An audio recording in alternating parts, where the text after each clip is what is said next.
அடுத்ததாக சையது அன்வருதீன் தொண்டிலிருந்து கேட்குறாரு. என்ன கேட்குறாருன்னா, ஒரு தாயார் பிள்ளையை பார்த்து என் பாதி உயிரை நீ எடுக்கிற என்று சொல்கிறார், இது சரியா? என்னை வேதனை செய்வே நீ பிறந்துள்ளாய் என்று தாய் கூறுவது சரியா? தாய் பிள்ளைகளின் சேட்டைகளை கண்டிக்கும் முறை எப்படி இருக்க வேண்டும்? பொது இடங்களில் பிள்ளைகளை கண்டிக்கலாமா? பெற்றோர்கள் பிள்ளைகளை சபிக்கக்கூடியவர்களாக இருக்கிறார்கள், இது சரியான்னு கேட்குறார். தாய்மார்கள் பிள்ளைகளை திட்டும்போது என் உசுறு எடுக்கத்தான் நீ வந்திருக்கிற, உன்னால் பாதி உசுறு போயிடுது அப்படின்னு சொல்லுகிறார்கள். பொது இடங்களில் போட்டு கண்டிக்கிறாங்க, சபிக்கிறாங்க, நாசமாக போ, உருப்படாமல் போயின்ற செய்கிறாங்க, சபிக்கிறார்கள். இதெல்லாம் சரியா அப்படின்று கேட்குறார். பொதுவாக சபித்தலை பற்றி திட்டுவதை பற்றி மார்க்கத்தின் நிலை என்னன்னு கேட்டால், யாரையும் திட்டக்கூடாது, சபிக்கக்கூடாது. சபித்தல்ங்கிறது திட்டுவதை விட ஒரு கடினமானது. திட்டுறது அடுத்த நிலை. திட்டுறது என்னன்னு கேட்டால், ஒரு மனிதனுடைய தன்மையை நம்ம சுட்டி காட்டுவதற்கு பேர் திட்டுதல். அவன்கிட்ட இருக்கிறதெல்லாம் இல்லாமல் இருக்கலாம். சபித்தல்கிற என்னன்னு கேட்டால், நாளைக்கு இப்படி ஆயிடுவேன், நாளை கழிச்சு இப்படி ஆயிடுவேன்ட்டு அல்லாவுடைய வேலையை கையில் எடுக்கிறது. உருப்படாமல் போய்விடுவாய் அப்படின்னா என்ன அர்த்தம்? இவனுடைய எதிர்காலத்தை பற்றி பேசுகிறது சபிக்கிறது. நிகழ்காலத்தை பற்றி பேசுகிறது திட்டுறது. அட முட்டா பையில மடை பையிலங்கிறோம், என் கருத்துப்படி நீ முட்டாளாக இருக்கிற, இதுக்கு பேர் திட்டுதல். நீ மடையனாகி தொலைவாய், நீ முட்டாளாக போய் விடுவாய், நீ ஃபெயிலாகி போய் விடுவாய், நீ தேர மாட்டாய், ஒன்றுக்கு ஆக மாட்டாய் என்று சொல்வதெல்லாம் எதிர்காலத்தை அவனுக்கு என்ன ஏற்படும்னு ஒரு சாபம் விடுறது, அதை சபித்தல்ங்கிறது. அப்போ திட்டுதல் என்பது நிகழ்காலத்தில் உள்ள குறைகளை சொல்லி காட்டினோம்னு சொன்னால் அதை திட்டுமாங்க. மடப்பையில் முட்டா பையில், அந்த பையில் இந்த பையில், நெட்ட பையில் குட்டை பையிலன்னு திட்டுறோம்ல. இந்த மாதிரி உள்ள விஷயங்களில் எதிர்காலத்தில் உள்ள விஷயம் இப்போ நீ அப்படி இருக்கிறேன்னு அர்த்தம். இதுக்கு பேர் திட்டுதல். சபித்தல்ங்கிற என்னன்னு கேட்டால், இவர் அல்ல மாதிரி ஆயிடுறாரு. அவன் உருப்பட மாட்டான்னு உனக்கு எப்படி தெரியும்? ஒருத்தன் இருக்கிறான், நீ உருப்படவே மாட்டேன், நீ தேரவே மாட்டேன், நீ ஒன்றுக்கும் ஆக மாட்டேன், நீ என்ன செய்கிற, கழுதமைக்கு கூட லாயக்கில்லை நீ, அப்படியெல்லாம் ஒருத்தனை ஒரு திட்டு சபித்தோம் என்று சொன்னால் அது நம்மகிட்ட எது அல்லாவுடைய தன்மை இருக்கிற மாதிரி வருது. நம்ம என்ன கடவுள் மாதிரி நாளைக்கு நீங்கள் எப்படி நடக்கும்னு நடத்தணுமா? உருப்படாமல் போயிடுவானா? அப்போ நீங்கள் இறைவனா? அப்போ சபித்தல் என்பது இறைத்தன்மைக்கு ஒரு சொந்தம் கொண்டாடுற மாதிரி வாசகமாக இருக்குது. திட்டுதல் என்பது இறைத்தன்மைக்கு சொந்தம் கொண்டாடாவிட்டால் கூட ஒரு மனிதன் மீது கோபத்தை வெளிப்படுத்தக்கூடியதாக இருக்கிறது.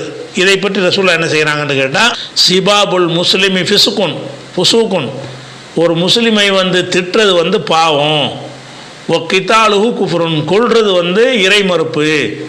ஒரு முஸ்லிமை கொலை பண்ணிங்கன்னா காஃபிர் ஆயிடுறீங்க, திட்டுனீங்கன்னா பாவி ஆயிடுறீங்க. அப்போ திட்டுதல் என்பது குழந்தையாக இருக்கட்டும், வேறு யாராக இருக்கட்டும், இந்த திட்டுதல்ங்கிற ஒரு விஷயம் இஸ்லாத்தில் நல்லதே கிடையாது. ஆனால் திட்டாதவர்களே இல்லை. வணங்குதா? எல்லாத்தையும் மதரசாவில் அஜர்த்துமார்கள்ட்ட நாங்கள்லாம் படிக்கும்போது அவ்வளோ திட்டுவாங்க. அவங்க தான் எங்களுக்கு மார்க்கத்தை சொல்லித்தரக்கூடியவங்களாக இருப்பாங்க. அந்த திட்டுதல்லேருந்து விதிவிலக்கு பெற்றவர்களே இல்லை. ஆசிரியர்கள் தான் ஜாஸ்தியாக மாணவர்களை திட்டுவாங்க. அது ஆனால் அது தப்பு, அது மார்க்கப்படி அது பாவம் அப்படின்னு இருக்கிறது. அதே மாதிரி ரசூல் ஸல்லல்லாஹு அலைஹி வஸல்லம் அவர்கள் யாரையும் திட்டினதே கிடையாது. புகாரில் 6031வது ஹதீஸில் வருகிறது, லம் யகுனின் நபியு ஸல்லல்லாஹு அலைஹி வஸல்லம் சப்பாபன், ரசூல் ஸல்லல்லாஹு அலைஹி வஸல்லம் யாரையும் திட்டக்கூடியவராக இருக்கவில்லை. ஒலா ஃபஹாஷன், ஆபாசமாக பேசக்கூடியவராக இருக்கவில்லை. ஒலா லஆனன், லானத்து செய்பவராக இருக்க கிடையாது.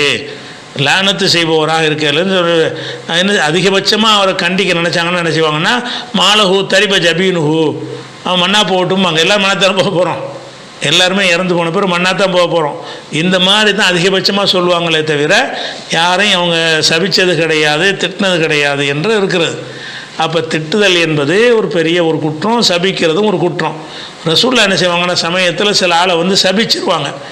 அதுக்கு என்ன செஞ்சிட்டாங்க, ரசூலுல்லாஹ் அல்லாஹ்ட்டே ஒரு துஆ செஞ்சிட்டாங்க, இறைவா நான் எந்த ஒரு முஸ்லிமையாவது நான் சபித்து விட்டால் அந்த சாபத்தை நீ ஏற்றுக்கிறாதே, உருப்படாமல் போ, நாசமாக போய் என்று நான் சொல்லிவிட்டால் அதை நீ ஏற்றுக்கிறாதே, நான் சபித்து விட்டேன் என்று சொன்னால் அவருக்கு அருளாக மாற்றிவிடு என்று ரசூலுல்லாஹ் நினைச்சிட்டாங்க. அந்த நம்மள்கிட்டேருந்து ஒரு சாபம் ஒருத்தருக்கு போயிடக்கூடாது என்பதற்காக வேண்டி அப்படி ஒரு துஆ செஞ்சிட்டாங்கன்னு வருகிறது. அதே நேரத்தில் இந்த சபித்தல் என்பதில் வந்து நரகத்தில் கொண்டு போய் சேர்க்கக்கூடிய ஒரு காரியமாகவும் மார்க்கத்தில் சொல்லப்பட்டிருக்கிறது. எந்தளவுக்கு சொல்லப்பட்டிருக்குன்னு கேட்டால், பெருநாள் தினத்தில் என்ன செய்கிறாங்க, உரை நிகழ்த்துறாங்க. பெண்கள் தான் அதிகமாக நரகத்தில் இருக்கிறத நான் பார்க்குறேன் என்று சொல்கிறாங்க. ஏன் என்று சஹாபி பெண்கள் கேட்குறாங்க. ஓ பிமை யார சொல்லலாம், அல்லாஹ்வுடைய தூதரை ஏன் அப்படி? புகாரில் 304வது ஹதீஸில் வருகிறது. அப்போ ரசூலுல்லாஹ் சொல்கிறாங்க, துக்குசிர்னல்லான, நீங்கள் ரொம்ப சபிக்கிறீங்க. பெண்கள் என்ன செய்வீங்கன்னா சபிக்கிறீங்க. ஆம்பளை தான் திட்டுவான். பெண்கள் பூரா என்னென்னா எல்லாம் எதிர்காலத்தை பற்றி தான் பேசுவாங்க. உருப்பட மாட்டா, உனக்கு அதுக்காக மாட்டா, இதுக்காக மாட்டாய், உன் பிள்ளை செத்து போகணும், புருஷன் செத்து போகணும்னு எல்லாமே என்ன ஆயிரும். அந்த சாபம் விடக்கூடிய வேலைகள் வந்து பெண்கள்கிட்ட ஜாஸ்தியாக இருக்கும், அன்றைக்கும் இன்றைக்கும் என்றைக்கும். அதுக்கு தான் சொல்கிறாங்க, துக்சிர்னல்லான, சபிப்பதை நீங்கள் அதிகமாக செய்கிறீங்க, அதனால் நரகத்தில் ஜாஸ்தியாக இருக்கிறீங்க. ஓ தக்ஃபுருல்லா செய்கிற, கணவனுக்கு நன்றி கெட்டத்தனமாக நடக்கிறீங்க அப்படிங்கிறதுனால அந்த திட்டுதல் சபித்தல்ங்கிறது கண்டிப்பாக இருக்கக்கூடாது. பிள்ளைகளையும் நினைஞ்சிடக்கூடாது, சபித்திடக்கூடாது. அதே மாதிரி வந்து முஸ்லீமில் வரக்கூடிய ஒரு ஹதீஸ், என்ன ஹதீஸ்ன்னு சொன்னால், லா யக்கூனு லஆனூன ஷுஃபஆ வலா ஷுஹதா யௌமுல் கியாமா. கியாமத்து நாளையில் வந்து நம்ம சொர்க்கத்துக்கு போயிட்டோன்னு வைங்க, போயிட்டோம் என்று சொன்னால் நம்ம 4 பேருக்கு சிபாரிசு பண்ணலாம். அப்படி அல்லாவே சொல்லுவான், நீங்கள் போயிட்டீங்களப்பா, உன் நண்பர்கள் 4 பேர் இருக்கான் பாரு, சிபாரிசு பண்ணி என்கிட்ட சிபாரிசு பண்ணி அவனையும் சொர்க்கத்துக்கு கூட்டிகிட்டு போகண்டு அல்லாவே சொல்லுவானா. அவங்கள விடுவிக்க நினைக்கக்கூடிய நேரத்தில் வந்து சிபாரிசு பண்ணக்கூடிய ஒரு தகுதி வந்து சொர்க்கவாசிகள் எல்லாத்துக்கும் கிடைக்கும். அந்த தகுதி யாருக்கு கிடைக்காதான்? இந்த சபிக்கிறவனுக்கு கிடைக்காதான். ரசூலுல்லாஹ் சொல்கிறாங்க, லா யகூனு லஆனூன, சபித்து கொண்டு இருப்பவர்கள் வந்து சுஃபா, சிபாரிசு செய்கிறவர்கள ஆகவே மாட்டார்கள். ஒலா சுகதா, சாட்சி சொல்பவர்கள் ஆக மாட்டார்கள். யௌமுல் கியாமா, கியாமத்து நாளையில் வந்து அவங்க சாட்சிகளாம் வரமாட்டாங்க. சிபாரிசு செய்கிற தகுதி எல்லாம் கொடுக்க மாட்டான்னு சொன்னால் மறுமையில் நமக்கு ஒரு இழப்பு. அது அந்த சபித்தல் என்பது ஒரு பெரிய இழப்பாயிரும். அதே மாதிரி திட்டுற விஷயம் இருக்குது இல்லையா, அந்த திட்டுற விஷயத்தை சொல்லும் பொழுது ரசூல் ஸல்லல்லாஹு அலைஹி வஸல்லம் சொல்கிறாங்க, நிறைய பொருளாதார செல்வத்தை வச்சுருந்து ஒருத்தன் இழந்துட்டான்னு வைங்க, அவனை வந்து அரபியில் வந்து முஃப்லிஸுமாங்க. முஃப்லிஸுன்னா அதாவது பாப்பராக போனவன், மஞ்சள் நோட்டீஸ் கொடுத்தவன் இருக்கான்ல, அதுக்கு தான் அரபியில் முஃப்லிஸும்பாங்க. ரசூலுல்லாஹ் சொல்கிறாங்க, முஃப்லிஸுன்னா யாருன்னு தெரியுமான்னு கேட்குறாங்க.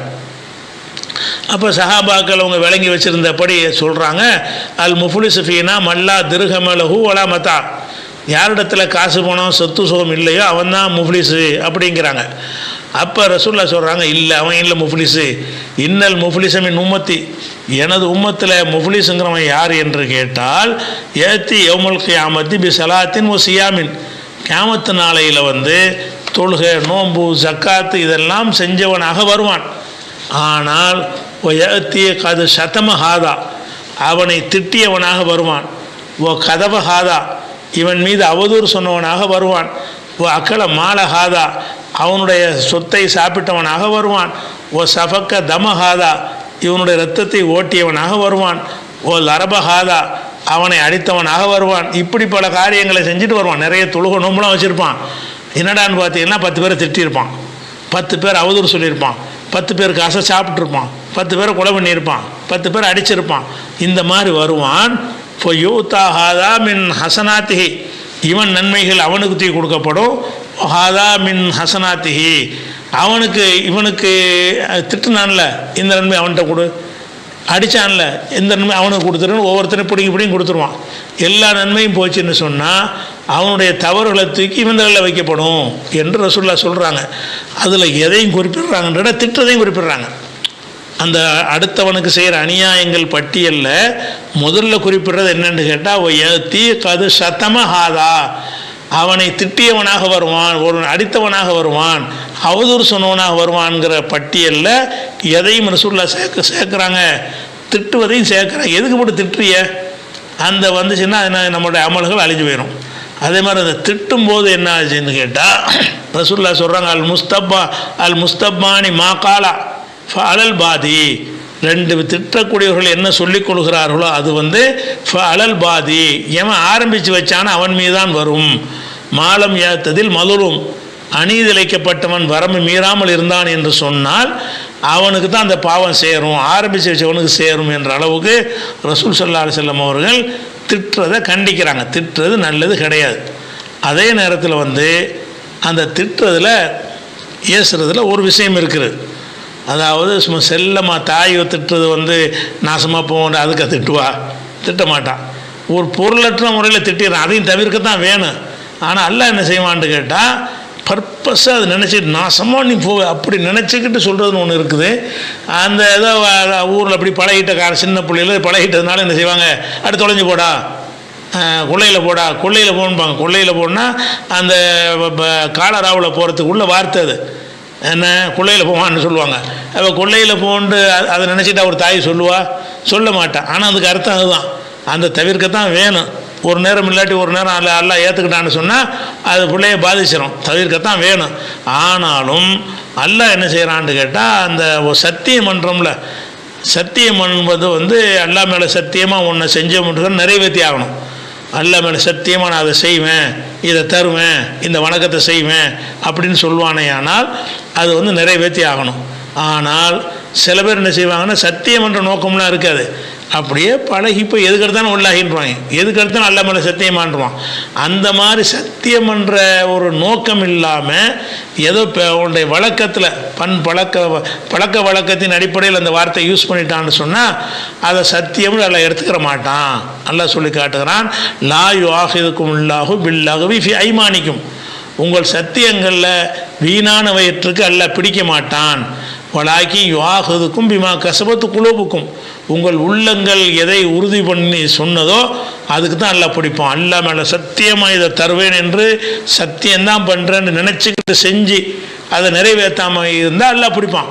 சும்மா எதுக்கிறதான் அல்லாஹ் மேலே சத்தியம் பண்ணுவாங்க, சத்தியம் பண்ணுற நோக்கம்லாம் இருக்காது, அப்படியே பழகிடுறது. இந்த அரபுகள்கிட்ட இன்றைக்கி உள்ளாகின்ற எதுக்கிறதான உள்ளாகின்றாங்க, சும்மா விளையாட்டு போகணும், சின்ன சின்ன விஷயத்தை என்ன செய்வாங்க, உள்ளாகின்றான் அல்லாஹ் மேலே, உள்ளாகின்ற அல்லாஹ் மேலே சத்தியம். இந்த மாதிரி உள்ளதாக இருந்தால் அதுக்கு அல்லாஹ் பிடிக்க மாட்டான், சத்தியம் கிடையாது, அது ஒரு வீணான விஷயம். அது ரெண்டு இடத்துல எல்லாம் சொல்லி காட்டுகிறான். 5:89 சொல்லி காட்டுகிறான், 2:225 சொல்லி காட்டுகிறான். அந்த மாதிரி தாய்மார்கள் பிள்ளைகளை வந்து அவங்க பிளான் பண்ணி செய்கிறல, இவன் உருப்படக்கூடாது, இவன் தொலைஞ்சிடணும், இன்றைக்கே செத்து போயிடணும் அப்படின்னு நினச்சி பிள்ளைகளை திட்டுவது கிடையாது. அது கேள்வி கணக்கில் வராது, வேணும்னு அவங்க செய்கிறது இல்லை. ஆனாலும் இது என்ன ஆயிரும்னு கேட்டால் அந்த ஒரு நேரம் இல்லாட்டி ஒரு நேரம் வந்து அல்லாஹ் அந்த துவாவை ஏற்றுக்கிட்டானா என்னவாகும் அப்படிங்கிற வகையில் அந்த குழந்தைகளுக்கு பாதிப்பு வந்துடும். அதனால் அந்த ஏசுவது போக்குவதெல்லாம் என்ன செய்யணும், குழந்தைகளாக இருந்தாலும் தவிர்த்துக்கணும். அன்பாக சொல்ல வேண்டியது தானே.